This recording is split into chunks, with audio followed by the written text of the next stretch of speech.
Hello, Barry Anderson from Trade Ideas with today's edition of What Makes This Trade Great. This is awesome, guys. So Dawn is one that we all, well, I saw it yesterday anyway, DAWN. I saw it yesterday. Now remember now, this is the last week's candle, and I saw this low down here of 1277. And I thought, okay, well, in fact, here, well, I don't have a daily chart up, but it got close to the 1277 yesterday. But I said, you know what? You got to watch this today. And so when it broke down through that 1277, and why is that so interesting? Because look left now, the next low is 636. Let me get rid of my sound alert here. And so I said, I got to short this. So I literally took this trade just around 1260. It actually showed up on my 10-day daily breakdown also at 1264.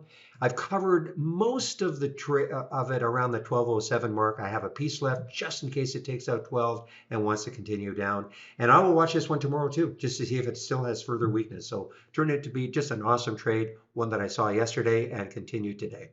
All right, everybody, when I get back into the room, have a great evening, and we'll see you tomorrow. Bye-bye.